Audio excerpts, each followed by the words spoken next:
Bonjour tout le monde, bienvenue sur ma chaîne Ineria Guidance. On se retrouve dans cette nouvelle vidéo pour le tirage de vos énergies sentimentales pour le mois de novembre 2025. Cette guidance est pour les signes solaires, ascendant lunaire et vénusien. Et elle est pour les scorpions. Bienvenue mes scorpions sur votre guidance et sur ma chaîne, j'espère que vous allez bien. Merci infiniment pour votre présence au quotidien, bienvenue parmi nous.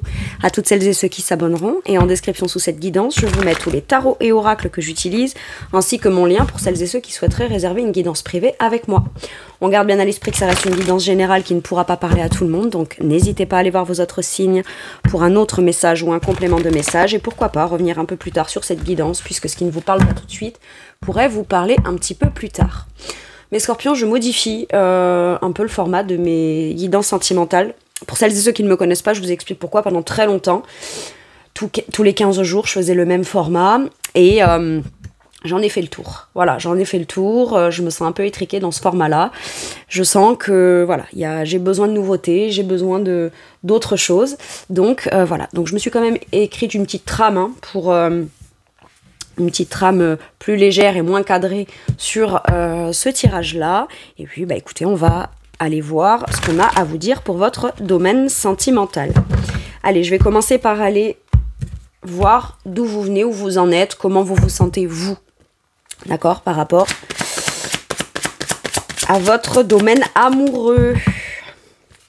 Allez, d'où on vient, où on en est. 9 d'épée. Est-ce qu'on revient dans des angoisses ou est-ce qu'on cherche à vivre pleinement quelque part ce qui nous fait peur, comme pour les comprendre? J'ai quelque chose comme ça. Ok, j'ai peur, j'ai des angoisses, j'ai des appréhensions. J'ai pas un regard très optimiste, très positif sur ma situation, par exemple. Ça peut être très angoissant pour vous, ou ça commence à devenir très angoissant pour vous, à la fois peut-être le célibat, mais en même temps l'idée de se projeter dans une relation. On envisage le pire, mais pourquoi? Soit parce qu'on ne s'est jamais senti légitime à être aimé à sa juste valeur, à recevoir en fonction de ses besoins sa légitimité d'amour, soit on a vécu des choses très difficiles qui aujourd'hui ont encore un impact. Et si ça se joue encore sur vous, dans vos ressentis, dans vos ruminations, dans certaines peurs ou dans certaines choses que vous n'envisagez pas, ou alors ça peut être aussi ce que je vois qui m'angoisse, j'ai peur que ça ne s'arrête jamais, ou j'ai peur que ça empire, ou que ça n'évolue pas, ou que ça se transforme pas, si vous êtes en couple, ou alors voilà. Alors on ne dit pas que les peurs elles sont rationnelles et que c'est forcément ce qui va se passer, mais c'est forcément la conséquence d'accumulation de choses répétitives qui ont été dans du difficile.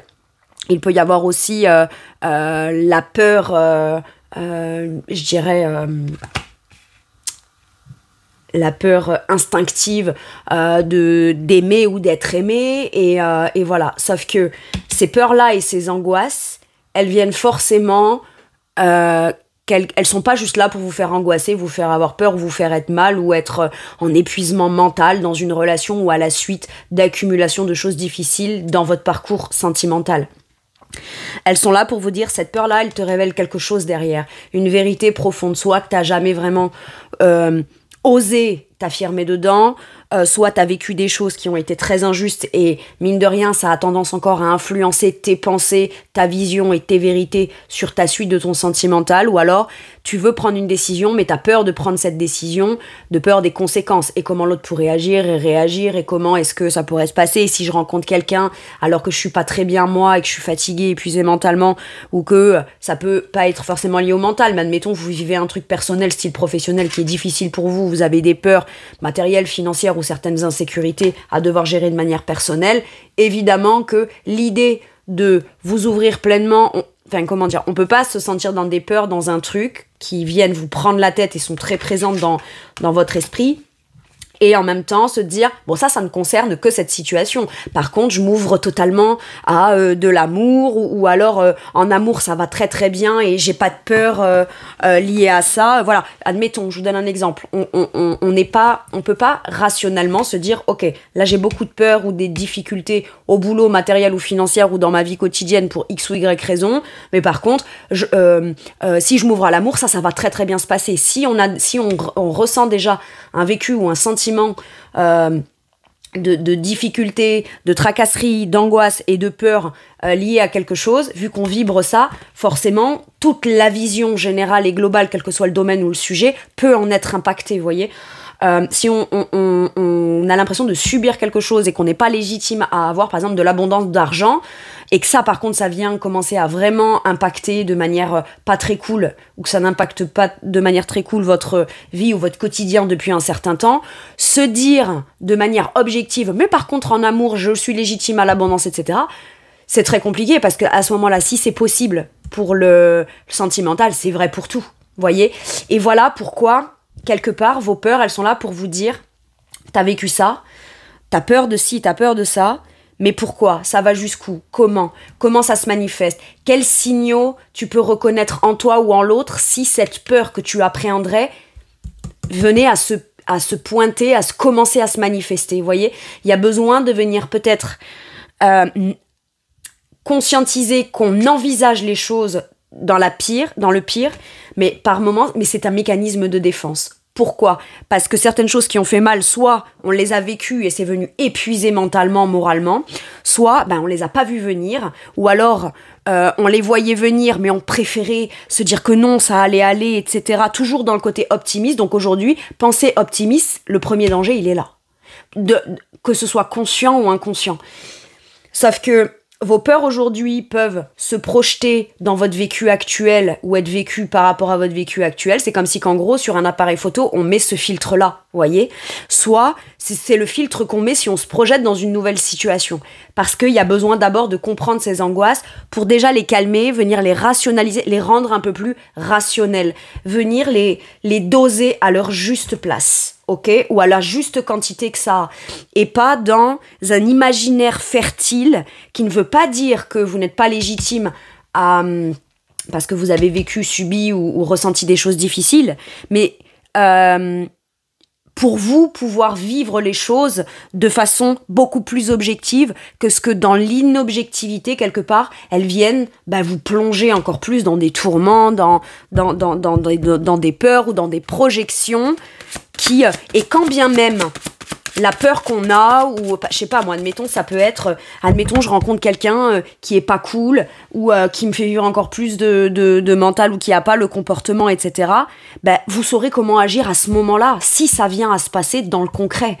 J'ai peur de dire ci ou de dire ça à la personne, et qu'elle se fâche, et que ci et que là, ou de prendre une décision, j'ai peur des conséquences, etc. Ou de ce qui pourrait se passer par la suite. Quand bien même, ce qui se passe par la suite vient être visible et se passe comme vous l'imaginez dans le pire, à ce moment-là, vous aurez un pouvoir d'action. À ce moment-là, vous aurez un pouvoir de décision, mais parce que vous aurez avancé, voyez. Alors que là, on est seul avec soi-même, ses pensées, ses tourments, et c'est très compliqué, quoi. Ok. Ouais.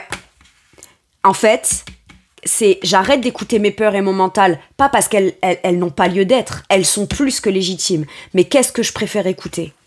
Mon instinct ou ce que ces peurs ont à m'enseigner? Si j'écoute mes peurs, je me comprends mieux. Si je me comprends mieux, je comprends certaines intuitions. Pourquoi j'ai peur de ci? Pourquoi cette personne m'intéresse, mais j'ai peur d'aller lui poser des questions pour voir, c'est pas tester, mais c'est pour voir s'il y aura rien d'effrayant à y découvrir. Pourquoi là? Mais parce que peut-être que on vous a jamais donné la parole, ou quand vous preniez la parole ou posiez des questions, vous avez jamais eu de réponse, ou peut-être qu'on vous a donné des réponses, mais finalement ça s'est avéré être complètement l'inverse dans les choses qui se sont passées concrètement. Vous voyez, c'est tout ça. Mais là, c'est quand même, j'écoute mon intuition, et surtout, qu'est-ce que j'ai à apprendre de moi, et qu'est-ce que j'aurai à apprendre de nouveau dans l'intuition que j'ai de devoir écouter mes peurs. Ok. On a peur peut-être aussi de faire certaines révélations, ou de dire quelque chose à quelqu'un, ou de lui dire ce qu'on pense vraiment, de lui dire ce qu'on ressent. Ça peut être des choses comme ça. Parce que la grande prêtresse, elle a des connaissances à l'intérieur, mais elle les étudie, mais comme il y a aussi ces peurs qui viennent jouer, elle sait pas si elle peut être objective dans ce qu'elle a à dire, dans ce qu'elle découvre, dans ce qu'elle sait intérieurement ressentir ou ne pas ressentir ou ne plus ressentir, ou vouloir ne plus ressentir pour avancer. Vous voyez, c'est très subtil, mais ça se passe en vous. Et ça se passe en vous pour le comprendre, pour ensuite enfin pouvoir répondre à l'appel de quelque chose. C'est-à-dire que la réponse de ce que vous méritez de ce que vous n'avez pas mérité, de ce qui a été juste, de ce qui a été injuste, ne viendra pas de l'extérieur pour venir vous le valider. Ça vient d'abord intérieurement pour que vous, ensuite, vous vous positionnez uniquement au travers de ce qui est authentique pour vous, uniquement au travers de ce qui appelle. Il y a quelque chose qui vous appelle, cette chose peut être quelque chose qui vous fait peur, mais parce qu'il y a quelque chose à en comprendre de vous et pour pouvoir communiquer de manière beaucoup plus authentique. Mais pour moi, là, le jugement, c'est peut-être vous qui avez quelque chose à dire, à révéler, parce que c'est comme ça, parce que vous le sentez fort à l'intérieur de vous, mais il y a quelque chose qui fait que vous appréhendez peut-être, avec cette grande prêtresse, de le dire, de faire cette révélation-là. Ok. Maintenant, si vous rencontrez quelqu'un, il y a quelqu'un qui vous appelle très fort, ça vous appelle, vous avez très envie de vous positionner par rapport à cette personne, mais il y a quand même encore des angoisses qui... Vous avez peut-être peur d'être encore influencé dans vos comportements, vos actes ou vos non-actes depuis le prisme des peurs, mais vous commencez à en avoir conscience. Donc à partir du moment où on sait que certaines façons d'agir, de réagir, de ne pas y aller pleinement ou d'y aller pleinement, comme pour essayer de se rassurer en se disant c'est comme ça que je vais réussir à obtenir ce qui me fait peur de ne pas avoir, vous voyez, c'est des exemples que je vous donne, mais on vous dit en fait sois juste toi-même et communique sur ce que tu as à communiquer. Si ce que tu vois, tu perçois, tu reçois, tu entends ou qui est acté en face te fait très peur, on ne dit pas forcément que c'est ce qui est en train de se passer, mais par contre peut-être communique de manière claire sur ce qui est en train de se passer. À moi me provoque ça en souvenir, en mémoire ou en réaction. Est-ce que c'est bien ton attention ou pas? Venez essayer de... Voilà. Et si vous avez une réponse qui vous rassure, peut-être que vous pourriez vous dire « Ok, donc... ce sont mes peurs qui m'ont encore influencé ou biaisé mon jugement. J'ai eu la bonne intuition de vouloir comprendre les choses dans ce qui était réellement en train de se passer. Maintenant, je peux me positionner. Ou maintenant, je peux répondre à l'appel de quelque chose. Mais ce qui est bien, c'est que ça va vous libérer d'un truc où vous savez que vous ayez des peurs, des angoisses ou pas, vous pouvez le maîtriser quelque part en les écoutant, mais plus dans le but ou l'idée ou l'inconscience qu'elles viennent vous faire fonctionner, ou que c'est ça qui vous fait fonctionner, mais plutôt la conscience de mes peurs pour moi fonctionner en fonction d'elles. Vous voyez, c'est vraiment un truc qui bascule comme ça. Avec le jugement, là, je peux avoir aussi une idée de se libérer de quelque chose qui est trop angoissant pour vous. Ok. Ouais. Vous voyez, avec ce page d'épée en dos de deck, j'ai quand même cette énergie d'apprentissage, d'apprendre à communiquer différemment, ou être curieux ou curieuse à l'idée de se connaître mieux soi et apprendre sur soi pour avancer, mais pas au travers de ce qu'on veut, de ce qu'il y a positif, de ce qu'il y a de lumineux. Vous allez apprendre à mieux vous connaître au travers justement de ce qui vous fait pas être bien. Et au final, est-ce que derrière ce pas être bien, il n'y a pas une part de vous beaucoup plus inspirée, inspirante, qui est curieux et curieuse d'aller découvrir, ou d'aller se renseigner, ou d'aller apprendre à connaître quelqu'un, mais il faut passer par la case, je vais aller découvrir mes peurs, mes angoisses, etc. Elles n'ont pas forcément quelque chose d'effrayant tant que ça à m'enseigner. C'est très effrayant, surtout quand je les affronte pas. C'est un peu comme le monstre sous le lit que les enfants imaginent. Quand ils ont peur de regarder sous le lit. Mais c'est surtout la peur qui nourrit l'imaginaire. Et une fois qu'on va voir sous le lit, on se rend compte qu'il n'y a pas de monstre. Donc à ce moment-là, on se dit, ok, j'ai appris que j'étais capable d'affronter mes peurs, capable d'exprimer mes peurs et mes angoisses. On vient pas les juger, ces peurs et ces angoisses, d'accord? On vient les regarder en face comme pour les apprendre, en comprendre. On a peur de pas savoir comment agir, réagir face à ça ou communiquer depuis le point de ses peurs, mais le fait de les regarder en face, on les voit beaucoup plus telles quelles, ce qui permet de peut-être beaucoup mieux communiquer dessus, ou beaucoup mieux soi-même avoir une nouvelle vision qui permet de se dire « Ok, j'ai franchi ce cap, j'ai franchi cette étape. C'est bon, je peux me recoucher. » Et si à un moment dans la nuit, cet enfant se réveille là, ou n'arrive pas à dormir, et a besoin d'aller revérifier, allez-y, revérifiez, et vous irez reconstater qu'il n'y a rien sous le lit. D'accord ? Ok. Et admettons qu'il y ait quelque chose, vous prenez une tatane, un balai et vous l'éclatez. Vous voyez ? Mais à ce moment-là, vous pouvez agir. C'est ça. Ok. Comment pourrait évoluer cette situation ? Le 7 d'épée. On comprend que, en se laissant potentiellement influencer sur un positionnement d'un nouveau départ, authentique qu'on voudrait prendre, ou de l'appel de quelque chose de nouveau ou d'une nouvelle façon. Ça peut être aussi quelque chose de nouveau pour vous, de vous exprimer sur le biais de vos peurs et pas uniquement sur le biais de oui je t'aime, oui je veux faire ci, oui je veux faire là, etc. Il y a quand même quelque chose qu'on ressent à l'intérieur, qu'on n'exprime pas, qu'on n'incarne pas vraiment, mais qu'on porte à l'intérieur de soi. Et quelque part, on sait qu'on fuit et qu'on se ment quelque part, ou qu'il y a une fuite ou qu'il y a un sabotage comme ça.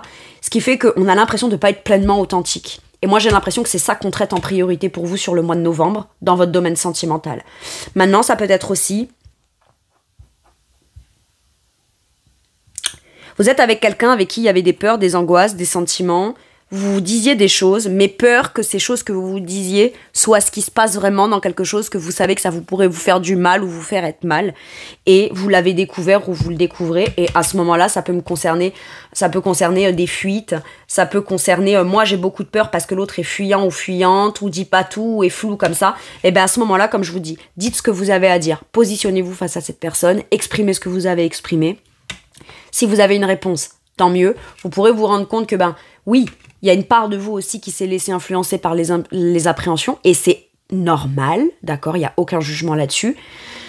Et si vous n'avez pas de réponse et que la personne, elle fuit, c'est déjà une réponse. Mais à ce moment-là, vous vous dites, moi, je vais pas continuer à vivre dans un truc où je n'ai pas de réponse, qui viennent juste alimenter des angoisses, alors que je suis censée être avec quelqu'un pour de l'amour, pour être bien, pour être authentique, pour que les choses soient claires, pour qu'on communique, pour qu'il y ait de la communication authentique. S'il n'y a pas ça, il n'y a rien. S'il n'y a pas ça, il n'y a rien. Parce que le silence, les fuites, les mensonges, les trucs un peu fuyants, ou même les tromperies, les cachotteries ou les trahisons, on veut pas vivre ça. On peut avoir peur de le vivre, mais on ne veut pas vivre ça. Donc si il y a le moindre doute sur le fait que c'est ça qui soit en train de se passer, soit qu'on se trompe, qu'on fuit, ou qu'on se trahit soi-même, ou que l'autre fait ça, quoi qu'il arrive là, le simple fait, quand on questionne quelqu'un qui ne fait rien de tordu, cette personne, elle vous répond clairement. Alors, cette personne n'est pas non plus dans un truc de devoir absolument vous prouver par A plus B qu'elle a rien fait de mal, d'accord ? Mais quelqu'un qui a rien à se reprocher, de toute façon, c'est pas le justifiera, mais expliquera les choses, expliquera un contexte, ne fuira pas la discussion, assumera les choses. Comme ce que vous, visiblement, vous avez l'air d'avoir la volonté de faire, allez assumer la part en vous qui cherche à fuir le fait d'affronter certaines peurs. Il faut du courage, et visiblement, vous l'avez. Donc en face, quand on a quelqu'un qui est un peu fou, ou qui fuit, ou qui truc, pourquoi ? Qu'est-ce que fuit cette personne ? Eh bien si cette personne, ce qu'elle fuit, c'est la non-clarté, vous n'avez pas à être dans une zone ou un truc où c'est pas clair. Et ça, vous le savez. Ouais, mais moi j'aime cette personne, machin, nan, nan. Non, tant que cette personne n'est pas claire et que tu ne la vois pas telle qu'elle est, ce n'est pas elle que tu aimes. C'est l'image que tu projettes ou son potentiel que tu as identifié en elle, que tu lui colles comme si c'était une réalité tout en n'ayant pas la clarté. Donc en fait, tu es beaucoup plus en train de miser sur le potentiel qu'a cette personne d'être claire plutôt que sur sa réelle clarté. Donc là, il y a besoin de revenir à un truc rationnel dans cette personne a le potentiel, mais je vais pas l'aimer depuis son potentiel. Je vais l'aimer depuis ce qui est clair et qui ne me provoque pas d'angoisse. Comment sont les choses telles qu'elles sont. Et à partir de là, je peux lui dire, moi, quand j'ai été attirée par toi ou voulu répondre à l'appel de toi ou communiquer avec toi, j'ai vu ça en potentiel chez toi. C'est ça que j'ai vu, c'est ça que j'ai ressenti. Maintenant, là, il y a besoin d'arrêter de fuir aussi une vérité d'une situation qui est très angoissante pour aller répondre à l'appel d'un truc que vous savez être authentique à l'intérieur de vous. Et moi, j'ai l'impression que c'est ça que vous faites. Maintenant, si ça passe par le fait de devoir dire à certaines personnes, bah ouais, depuis quelque temps je te mens, depuis quelque temps je suis là, mais je fuis une vérité, comme pour essayer de me convaincre que non, que si, que là, bah faites-le en fait. Faites-le parce que ça va vous libérer, mes scorpions. Maintenant, voilà, bah s'il y a un truc qui est pas clair, n'essayez pas de vous...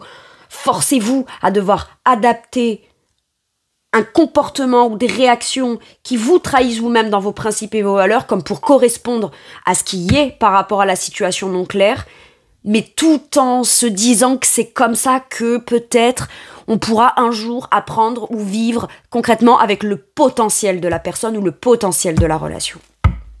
On ne base pas sa vie sur des potentiels. Il y a du potentiel, on fait ce qu'il faut pour l'atteindre. Si on ne l'atteint pas ou qu'on ne réussit jamais à l'atteindre, on va pas rester 107 ans à s'angoisser, à fuir, à trahir, à se mentir ou ce que l'autre nous mente en fait. C'est juste pas possible. C'est juste plus possible.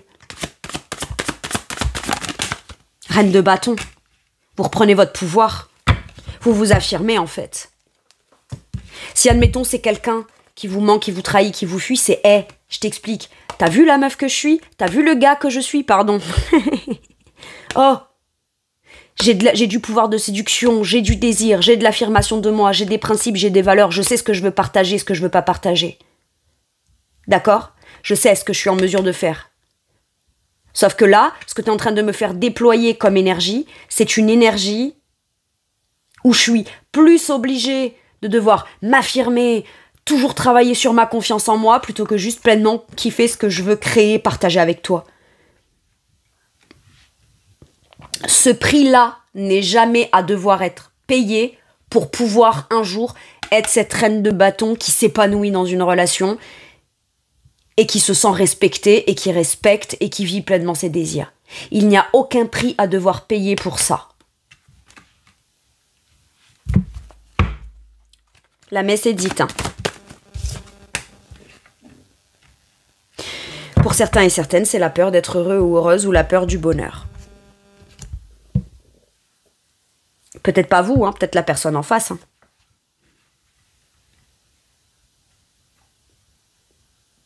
Mais à un moment donné, on sait que ce qu'on veut, c'est ce 10 de coupe, ce bonheur, cette harmonie, cette unité, famille recomposée, là, l'idéal émotionnel. Et on sait qu'on a un pouvoir d'action là-dessus. Et si le pouvoir d'action passe par se laisser appeler par la personne qu'on rencontre pour se dire, eh ben, on va tenter, c'est peut-être là que je peux le vivre. Mais si je veux le vivre, ben, j'ai juste qu'à m'affirmer dans ce qui est clair, ce qui est pas clair, ce qui est net, ce qui est honnête, ce qui ne l'est pas de mon point de vue. Maintenant, ça peut être, ok, je vais être honnête avec moi-même. Qu'est-ce que je fuis? Le bonheur, non, c'est ce que je veux.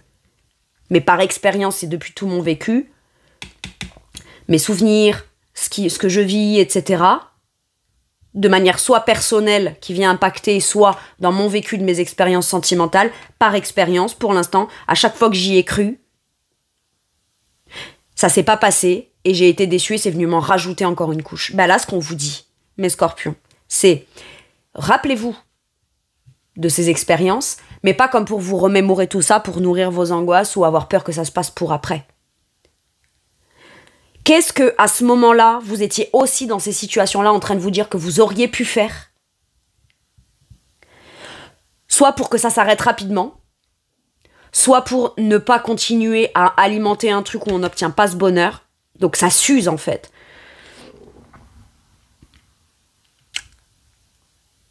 Dans une affirmation de vous-même. Et à partir de là, quand vous vous positionnez dans de la nouveauté ou quand il y a quelque chose de nouveau qui se positionne ou qui se présente ou qu'on en a le désir de vouloir commencer quelque chose de nouveau à l'intérieur de soi pour créer ce bonheur, qu'est-ce qu'on peut se dire, qu'est-ce qu'on peut faire, qu'est-ce qu'on peut se mettre en place, qu'est-ce qu'on peut soit s'affirmer à soi-même, soit se positionner de manière avec son autorité naturelle, ferme, toujours gentille, bienveillante, c'est ok, hein. C'est pas je t'impose. C'est non, je connais mes principes, mes valeurs, je sais ce que je désire partager et créer dans du bonheur.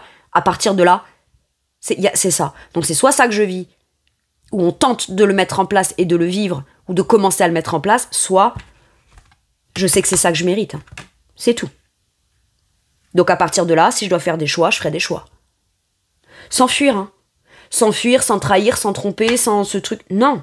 On sait qu'on aime la personne. On sait qu'on pourrait passer par quelque chose qui pourrait venir encore potentiellement dans des peurs ou des appréhensions, blesser, faire mal, ou que la personne pourrait avoir une réaction qui vient comme vous redire ce qui dysfonctionne en vous, alors qu'en vrai, c'est pas vraiment... Il n'y a pas qu'en vous qu'il y a des choses qui dysfonctionnent, d'accord? Mais à ce moment-là, on a affaire à quelqu'un qui n'assume pas sa part de responsabilité.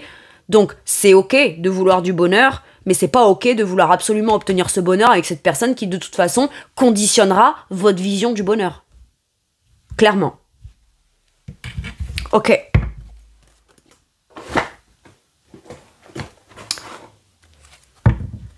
Croyez en vous, reine de bâton.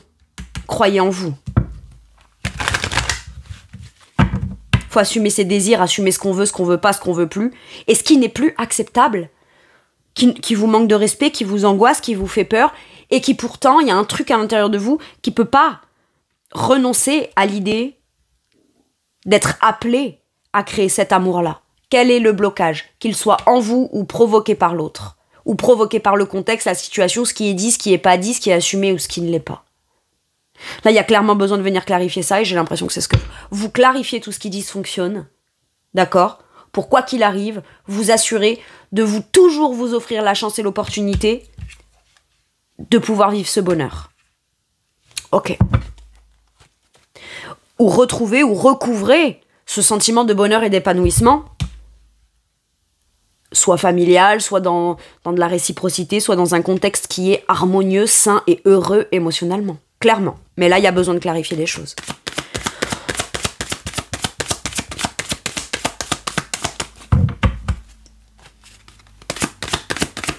Est-ce que c'est vous que vous devez communiquer ou poser des questions afin ensuite d'avoir votre réponse pour pouvoir prendre une décision ou passer à l'action? Ça dépendra de chacun. Mais quoi qu'il arrive, le but c'est ça.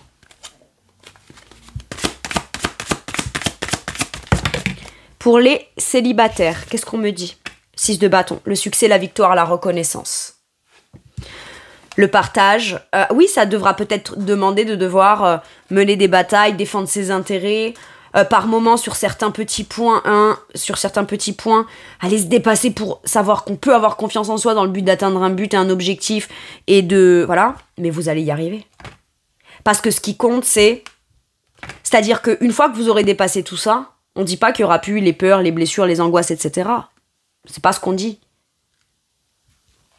Mais c'est depuis ça que vous pourrez interagir, partager, réciproquer, avec beaucoup de générosité, avec beaucoup de choses à dire, à raconter, beaucoup d'expériences, beaucoup de choses à transmettre et à recevoir aussi. Mais pour ça, il faut que la personne en face soit dans la même volonté et l'état d'esprit de partager et réciproquer avec vous. Et le 6 de bâton, c'est toujours l'avancée, l'avancement, le mouvement, le voyage, le partage, les négociations, la réciprocité. Mais là, on vous dit, c'est un succès, une victoire. Et enfin, on se sent reconnu à sa juste valeur. Peur de peut-être ne jamais être reconnu à sa juste valeur? Reconnaissez-vous à votre propre juste valeur. Et à ce moment-là, vous attirez tout type de personnes. Mais les gens qui ne vous reconnaîtront pas à votre juste valeur ne pourront avoir aucun impact sur vous. Aucun impact. Par contre, les gens qui sont capables de réciproquer avec vous à votre juste valeur et de vous reconnaître à votre juste valeur et d'être dans une interaction de partage équitable avec vous, bah à partir de là, c'est ok. Hein. Là, on partage volontiers, on échange volontiers, on réciproque volontiers. Ok. Et si vous avez quelqu'un dans votre vie, bah et que vous aviez eu quelqu'un dans votre vie, peut-être que cette personne va revenir à la communication ou reviendra à la communication, mais vous allez vous positionner par rapport aux fourberies de scapin de cette personne. Hein.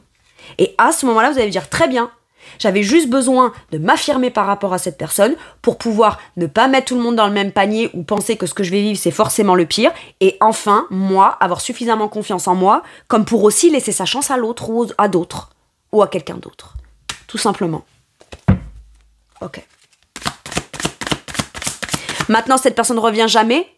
Je tiens à vous dire, mes scorpions, que vous n'avez pas besoin d'aller dire à cette personne ce que vous avez vécu, qui vous êtes, vos peurs, etc., votre cheminement, etc., pour venir valider que oui, vous avez bien vécu ce que vous avez bien vécu, oui, il y a eu des injustices, oui, ça vous a poussé dans vos retranchements, mais ça vous a aussi enseigné. Et aujourd'hui, on ne pourra plus vous la mettre à l'envers, on ne pourra plus vous la faire à l'envers.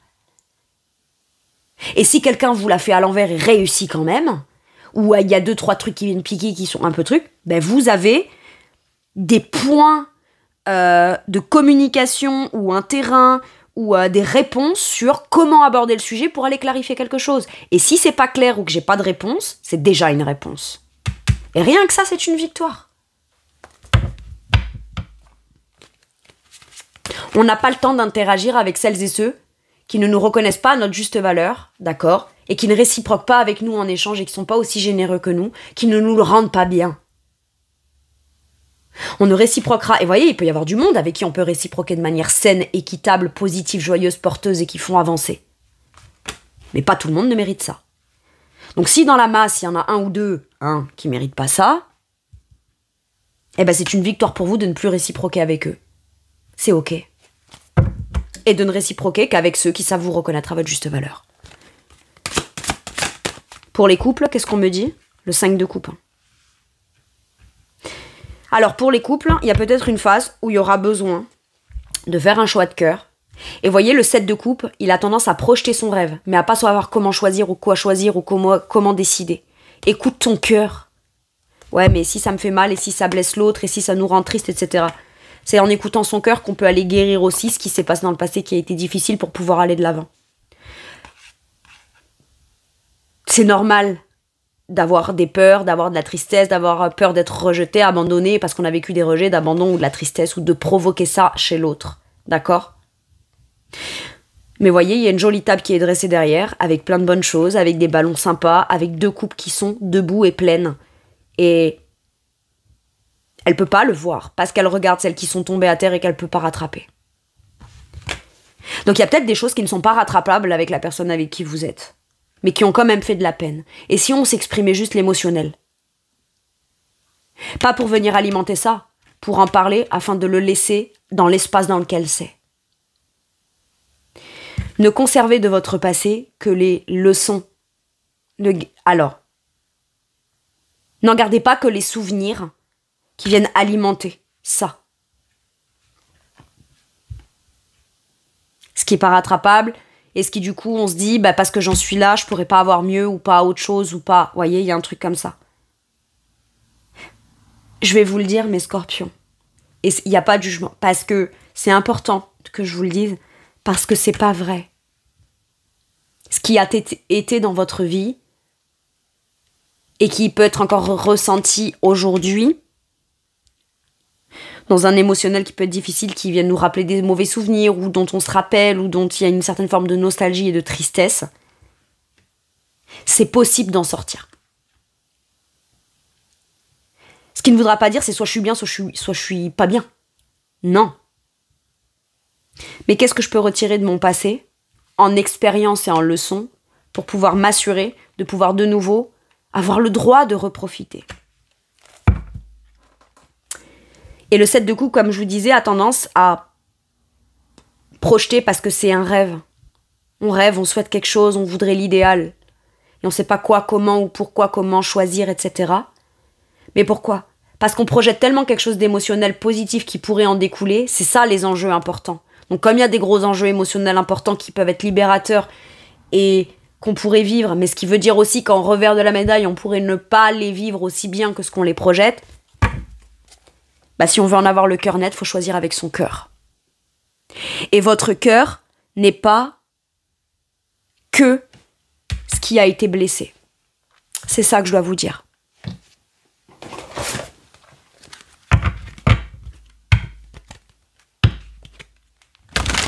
Peur de faire de la peine à l'autre, mais qui actuellement a de la peine à ne pas exprimer clairement les choses.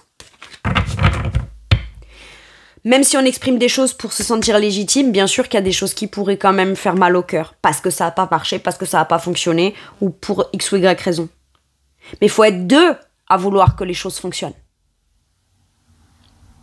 Et si on a tenté des choses et que ça ne fonctionne pas, et qu'on prend une décision, soit du bonheur, pour tout faire pour être dans le bonheur, mais à 2, soit c'est pas possible comme ça, s'il faut prendre une décision pour arrêter de... C'est comme si vous viviez déjà quelque chose de la perte alors que vous êtes avec quelqu'un pour les couples.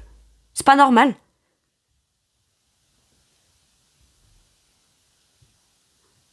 C'est pas normal. Enfin, c'est pas normal. C'est ce qui doit être. Mais quand je dis c'est pas normal, c'est que il y a autre chose. Il y a autre chose que ça qui est possible. Qu'est-ce qu'on vous dit avec ça ? Hop, je vais cacher la carte parce que... Ok, on nous parle, elle était retournée, de passion... Alors, c'était quoi ? Passion, désir et sexualité. Il y a un truc qui fait que ça va pas. On n'a pas de désir, on n'a plus de désir, il y a quelque chose que... Il n'y a pas de passion, il n'y a plus de passion. Ou alors, il n'y a que ça dans votre situation. Et c'est tout ce qui vous connecte.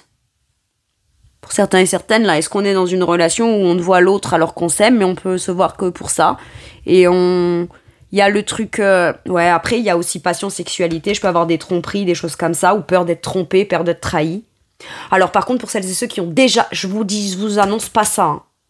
Là, je m'adresse à celles et ceux qui l'ont déjà appris ou qui ont déjà vécu ou subi ça.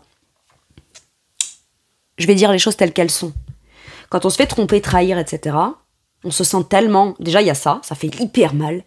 C'est hyper humiliant, c'est hyper abaissant, c'est hyper injuste, ça vraiment, c'est horrible. Pour l'estime de soi, etc. Et en plus, on se sent, en plus de vivre ça et l'injustice, la trahison, etc., on vit aussi le fait de se sentir, du coup, minable à cause de ce que l'autre a fait. Je vais vous donner mon avis objectif. Pas objectif. Mon avis déterminé. La seule personne merdique dans la tromperie, c'est celle qui trompe. C'est pas celle qui se fait tromper. Maintenant, on peut se dire plein de choses. Oui, mais si il ou elle trompe, c'est parce qu'il n'y avait pas ci, il n'y avait pas ça, machin. Qu'importe. T'avais le choix. Tu avais le choix. Et tu as choisi de tromper, de fuir, de mentir. Ça en dit plus de toi, dans ta médiocrité, que dans ma médiocrité à moi qui a subi ça, puisque c'est toi qui as fait l'acte. Ça, c'est important que je remette les pendules à l'heure et que je vous le dise. Vous n'êtes pas la personne merdique qui n'était pas légitime ou quoi. C'est cette personne-là qui n'a aucune face. C'est bon ? Ok. Qu'est-ce qu'on vous dit ensuite ? Elle est sortie à l'envers aussi. J'ai la santé, la spécialiste et les finances. Pour moi, il y a un truc qui va pas bien dans votre... Peut-être la... Et c'est ok, il n'y a rien de péjoratif. Mais dans votre santé mentale, vous avez l'impression de ne pas être dans une forme de bien-être. Vous avez l'impression de rien gérer, rien contrôler, rien maîtriser. Ou tout ce que vous avez l'impression de réussir à gérer à un moment donné ou à contrôler à un moment donné, c'est peut-être un pic d'angoisse ou un pic de peur. Et on vous dit que c'est... Ce que vous devez gérer, c'est pas... Ce que vous devez contrôler, c'est pas ça. Par contre, ce que vous pouvez maîtriser, c'est justement ces peurs et ces angoisses pour sortir de quelque chose qui est devenu très froid, très distant, plutôt austère, auquel de toute façon, on n'a même plus envie d'être ouvert à ça, ou on n'a plus envie de se sentir comme ça. Vous voyez, les cartes, elles sont quand même pas très lumineuses, quoi. Et en plus, elles ressortent à l'envers. Donc on n'est même pas dans un sentiment d'ancrage, de bien-être, de santé, de maîtrise, etc. Non, on a plus l'impression de subir les choses que ce qu'on les maîtrise ou tente de les maîtriser comme pour pouvoir s'offrir la chance et l'opportunité de vivre pleinement quelque chose de chouette, quoi. Qu'est-ce qu'on a sur le dos du deck ? L'intimité, le rêve et les intuitions. Intimement, vous aspirez à autre chose. Vous avez peut-être une intimité avec quelqu'un dans une relation entre guillemets illégitime. Parce que quelqu'un serait marié, vous ou l'autre, ou j'en sais rien. Et un truc comme ça.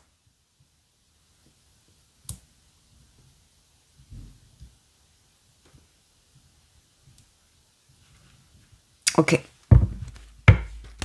Vous traitez en priorité vos peurs et vos angoisses. Parce que pour vous, là, à force, c'est la seule façon de pouvoir s'offrir la chance et l'opportunité et d'en sortir et de potentiellement vivre un truc qu'on désire vivre dans du bonheur par la suite. Ok. Qu'est-ce qu'on vous dit avec celui-ci ? Enfant. Pour celles et ceux qui sont mariés ou qui sont trucs, etc. Est-ce qu'on reste pour les gosses ? Est-ce qu'on reste pour les gosses ?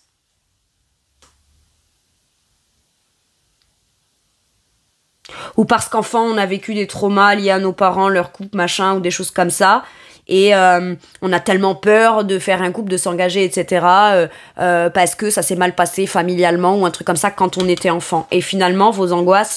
C'est votre enfant intérieur qui vous dit « j'ai peur, j'ai peur, j'ai peur ». Mais vous, l'adulte d'aujourd'hui, peut dire « t'es pas tes parents, oui, t'as vécu ça enfant, mais nous, on fera pas pareil. Nous, on fera pas pareil. » Ok. Votre vie amoureuse est influencée par les enfants. Ça peut être aussi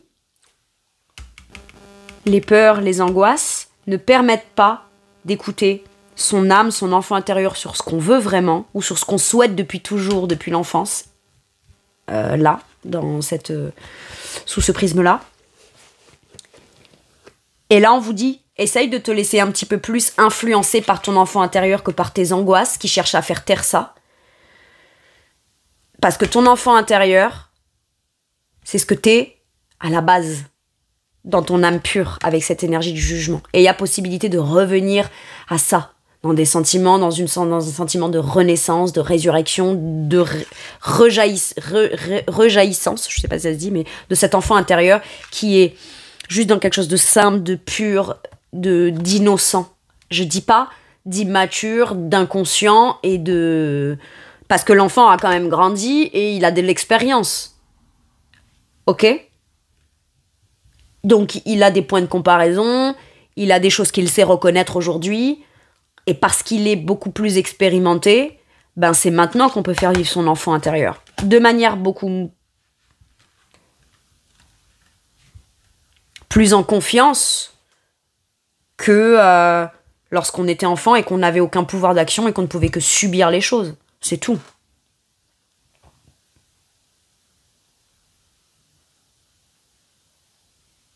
Si maintenant, on reste dans quelque chose qui ne nous convient pas ou ne nous convient plus parce qu'il y a des enfants,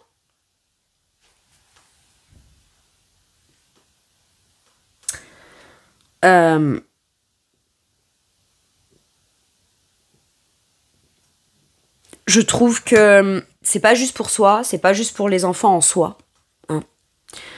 Parce que les enfants, on peut être là en se disant que c'est pour eux qu'on reste, mais dans le couple, les parents, etc., eux, ils savent, ils sentent et il n'y a aucun truc. Et puis c'est surtout quel exemple on donne à ses enfants, quoi. Ça voudrait dire que plus tard, on dira à son fils, à sa fille, ou à ses fils, ses filles, le jour où t'es marié ou que t'es avec quelqu'un et que t'aimes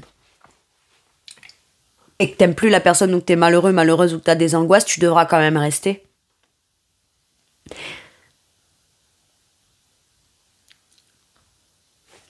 Et j'ai l'impression... Alors après, mes scorpions, c'est peut-être pas vous, c'est peut-être la personne en face. Hein. Et on vous sort l'argument des enfants.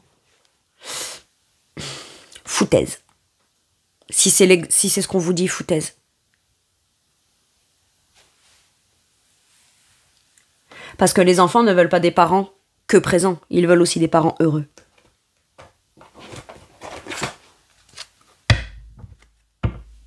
On me dirait, oui, mais du coup, c'est ça qui fait qu'aujourd'hui, on déstructure les familles. Ouais, mais c'est ça aussi qui fait qu'il y a 40 ans, 50 ans, 60 ans, et ben, il y avait une majorité de familles dysfonctionnelles avec un père autoritaire, avec une mère qui se taisait, et aujourd'hui, des gens de 40, 50 ans qui doivent aller réparer des traumas qui ne sont pas de leur faute à cause de ce qu'ont fait leurs parents aussi.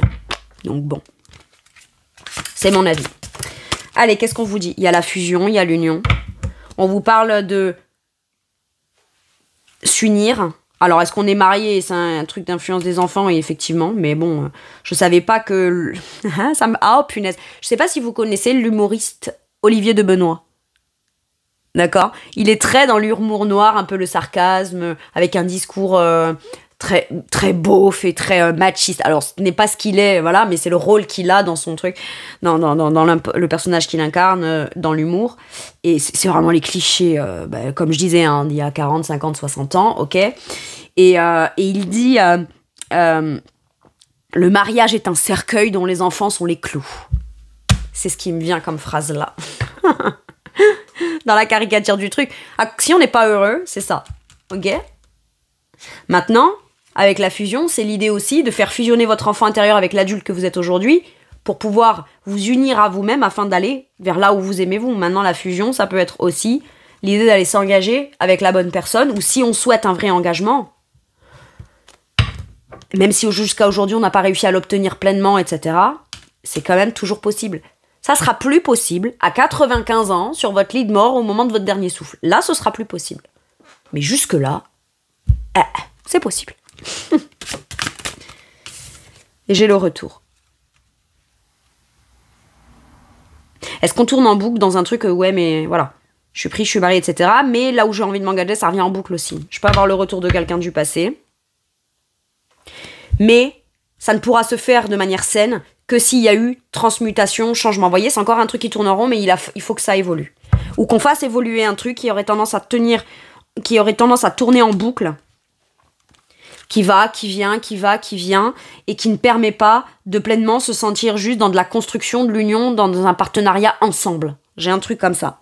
Maintenant, là, pour les célibataires, il peut y avoir l'idée de revenir sur une idée, ou revenir sur un truc qui peut être très bien pour nous, qu'on en a le désir, mais qu'on a très peur de faire et de mettre en place parce que enfant, ou parce qu'on en a eu une mauvaise expérience par le passé.